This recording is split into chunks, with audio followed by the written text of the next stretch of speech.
बच्चों, आज हम अपने रस अध्याय का दूसरा भाग पढ़ेंगे, जिसमें हम सभी रसों के उदाहरण जानेंगे। सभी रसों के बारे में और उनके उदाहरणों के बारे में जानेंगे। साहित्य में निहित सभी रसों की व्याख्या करें तथा उनके उदाहरण लिखें। तो साहित्य में, जैसे हमने अपने पिछले भाग में पढ़ा था, मुख्य रूप से 9 रस होते हैं और उनके नाम हैं श्रृंगार रस, हास्य रस, करुण रस, वीर रस, रौद्र रस, भयानक रस, विभत्स रस, अद्भुत रस और शांत रस। इन सभी रसों के अलावा 2 और रसों को साहित्य में स्थान दिया गया है, जो है वात्सल्य रस और भक्ति रस। लेकिन ये कुछ आचार्यों का मानना है कि ये दोनों ही रस जो हैं वो श्रृंगार रस की श्रेणी में ही आते हैं। अब हम इन सभी रसों के बारे में जानते हैं। श्रृंगार रस काव्य में कहाँ दृष्टमान होता है? जब काव्य में नायक नायिका के मिलन या वियोग को दिखाया जाता है और प्रेम की अभिव्यक्ति होती है, तब वहाँ श्रृंगार रस होता है। यानी उन पंक्तियों में जहाँ नायक नायिका के मिलन या वियोग की बात बताई जाए या दर्शाई जाए, तो उन पंक्तियों में श्रृंगार रस का उदाहरण होता है। श्रृंगार रस को रसराज भी कहा जाता है। ये बात हमने पहले ही पढ़ी थी कि श्रृंगार रस को रसराज भी कहा जाता है। इसका स्थायी भाव रति है और श्रृंगार रस का स्थायी भाव क्या है? रति। ये भी आपको याद रखना है, हर रस का स्थायी भाव क्या होता है। तो श्रृंगार रस का स्थायी भाव रति है। श्रृंगार रस जो है वो हमारा 2 प्रकार का होता है, एक तो संयोग श्रृंगार और एक वियोग श्रृंगार। तो संयोग श्रृंगार क्या है? संयोग श्रृंगार में नायक नायिका का मिलन, सुख और आनंद की अनुभूति होती है। उदाहरण: कहत नटत रिझत खिजत, मिलत खिलत लजियात, भरे मौन में करत है नैनन ही सो बात। तो इन पंक्तियों में नायक नायिका के मिलन की बात की गई है, तो इसलिए ये एक संयोग श्रृंगार का उदाहरण है। वियोग श्रृंगार में क्या होता है? वियोग श्रृंगार में नायक नायिका की एक दूसरे से बिछड़ने की अवस्था होती है। वियोग श्रृंगार में नायक नायिका की एक दूसरे से बिछड़ने की अवस्था या पूर्व मिलन की यादों का वर्णन होता है। तो ऐसी पंक्तियाँ जिनसे हमें उनके पहले की जो मिलन की बातें हैं या वो एक दूसरे से बिछड़कर किस तरह समय व्यतीत कर रहे हैं, और तो वियोग श्रृंगार का उदाहरण होगा। जैसे निस्दिन बरसत नैन हमारे, सदा रहती पावस ऋतु हम पे, जब ते श्याम सिधारे। पंक्तियों में वियोग की बातें हो रही है, इसलिए ये वियोग श्रृंगार का उदाहरण है। दूसरा रस आता है हमारा हास्य रस। हास्य रस वहाँ होता है उन पंक्तियों में जहाँ विचित्र वेशभूषा या हास्यास्पद चेष्टाएं देखकर हास भाव की उत्पत्ति हो। इसका स्थायी भाव, इस रस का स्थायी भाव हास है। जैसे कुछ उदाहरण देखिए: काका दाढ़ी राखिए, बिन दाढ़ी सब सून, ज्यों मसूरी के बिना व्यर्थ है देहरादून। इन पंक्तियों में थोड़ा सा हास का भाव प्रकट हो रहा है, इसलिए हास्य रस का उदाहरण है। तीसरा है हमारा करुण रस।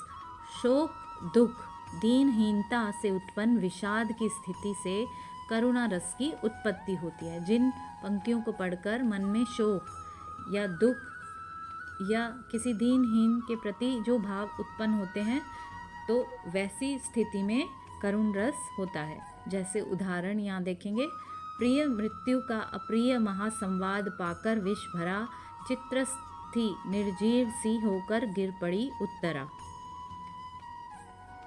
अगला है हमारा वीर रस। जब उत्साह की अधिकता युद्ध, धर्म, दया और दान के लिए हो, वहाँ उत्साह से वीर रस की उत्पत्ति होती है। इसका स्थायी भाव उत्साह है। तो वीर रस का स्थायी भाव हमारा है उत्साह। और जहाँ जिन पंक्तियों में हमें युद्ध की, धर्म की और दान, दया, दान की बातें हों और उनसे उत्साह उत्पन्न होता है, उनको पढ़कर जोश आता है, तो वहाँ पर वीर रस होता है। जैसे यहाँ उदाहरण दिया है: प्राण अंतर में लिए पागल जवानी, चढ़ा दे स्वातंत्र प्रभु पर अमर पानी। अगला है रौद्र रस। क्रोध से परिपूर्ण भाव भंगिमाओं का अतिरेक रौद्र रूप कहलाता है, जिसे रौद्र रस कहा जाता है। तो इसका स्थायी भाव क्रोध है। जहाँ पर क्रोध से परिपूर्ण भाव भंगिमाओं का अतिरेक रौद्र रूप आ जाए, उनको पढ़कर क्रोध आ जाए, वहाँ पर रौद्र रस आता है। तो जैसे सूर्यास्त से पहले न जो मैं जयद्रथ वध करूं, तो शपथ करता हूँ स्वयं मैं ही अनल में जल मरूं। अगला है भयानक रस। जब किसी वस्तु को देखकर या सुनकर भय जागृत होता है, तो भयानक रस की उत्पत्ति होती है और इसका स्थायी भाव भय है। तो कभी कभी काव्य को पढ़कर डर सा उत्पन्न होता है, या काव्य की जो अभिव्यक्ति है उसे देखकर डर के भाव आते हैं, तो तब वहाँ उन पंक्तियों में भयानक रस होता है। जैसे अटपटी उलझी लताएं डालियों को खींच खाएं, पैर को पकड़ें अचानक प्राण को कसलें कपाएं, सांप सी काली लताएं बला की पाली लताएं। अगला है हमारा विभत्स रस। विभत्स रस में जब किसी घृणित दृश्य या वस्तु को देखकर मन में घृणा के भाव उत्पन्न हो, तो वहाँ विभत्स रस होता है और विभत्स रस का स्थायी भाव घृणा है। तो इन पंक्तियों को देखें।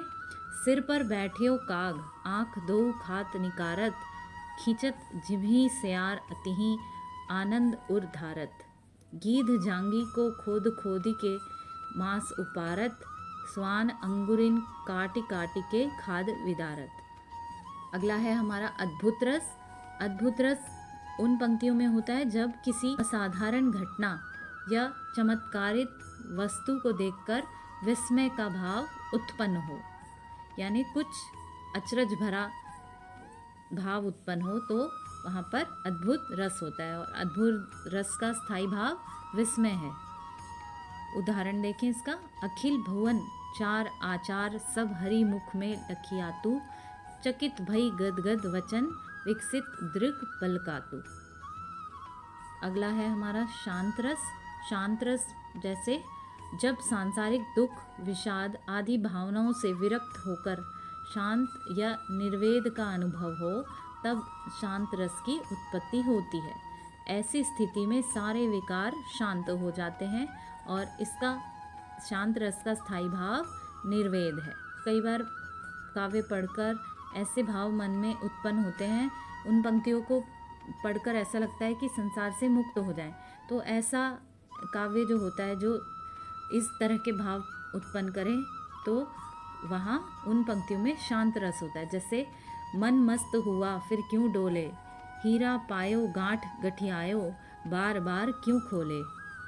वात्सल्य रस। वात्सल्य रस में आप शिशु या पुत्र पुत्री या शिष्य आदि के प्रति जब स्नेह या दुलार का भाव प्रकट किया जाता है, तो उन पंक्तियों में वात्सल्य रस होता है। इसका स्थायी भाव पुत्र विषयक रति है। उदाहरण है इसका। जसोदा हरि पालने झुलावे, हल रावे दुलराई मल्हावे, जोई सोई कुछ गावे। अंतिम रस है हमारा भक्ति रस। भक्ति रस उन पंक्तियों में होता है जब भक्त के मन में ईश्वर के प्रति भक्ति भाव उत्पन्न होता है, उसे ही भक्ति रस कहते हैं। इसका स्थायी भाव देव विषयक रति है और इसके उदाहरण हैं। मेरे तो गिरधर गोपाल दूसरो न कोय, जाके सिर है मोर पखा मेरो पति सोए।